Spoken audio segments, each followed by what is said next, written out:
Last time నేను avocado smoothie చేశాను కదా, అది పొరపాటున మా ఆయనతో చాలా చాలా బాగుంది, నాకు చాలా నచ్చిందని చెప్పాను. ఇలా చెప్పడమే తరువు ఒక 10 అవకాడోస్ తెచ్చి నా మొహం మీద పెట్టారు. ఇంకా ఏం చేయాలో నాకైతే అర్థం కాలేదు. స్మూతీ బాగున్నా సరే అన్ని సార్లు చేసుకొని అయితే తాగాలనిపించదు కదా, అది కూడా అన్ని అవకాడోస్ చూసేసరికి ఎలాగైనా సేల్ చేసేయాలి అని చెప్పి నేనైతే యూట్యూబ్ లో సెర్చ్ చేశాను. అవకాడో రెసిపీస్ అని కొడితే చాలా రెసిపీస్ అయితే వచ్చాయి. అందులో నేనైతే ఈ పరాటా చూస్ చేసుకున్నాను. అవకాడో పరాటా చాలా ఈజీగా సింపుల్ గా అయిపోయింది. అవకాడోస్ అన్ని స్మాష్ చేసేసి తగినంత సాల్ట్, గోధుమ పిండి వేసి యాజ్ యూజువల్ గా కలిపేసుకోవడమే. ఇంకా అందులో వాటర్ వేయాల్సిన అవసరం అయితే ఉండదు. ఈ పరాటాని నేనైతే ఆయిల్ తో కాకుండా గీతో అయితే టోస్ట్ చేశాను అన్నమాట. దాని రివ్యూ ఎలా ఉందో మా జూనియర్ సునీల్ చెప్తాడు ఇప్పుడు చూడండి.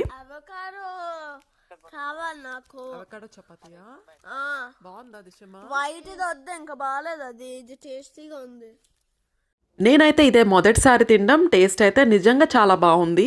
యాక్చువల్లీ ఉట్టిగా కూడా తినేయొచ్చు, కాకపోతే నేను క్యారెట్ ఫ్రై, మధ్యాహ్నం చేసిన క్యారెట్ ఫ్రై ఉంటే దాంతో తింటున్నాను అనమాట. ఏదో ఒక విధంగా అన్ని అవకాడోస్ కాకపోయినా కొన్నిటినైనా నేను మంచిగా యూజ్ చేశానని నాకు అనిపించింది. మీకు కూడా అనిపించినట్టయితే please like, share and subscribe.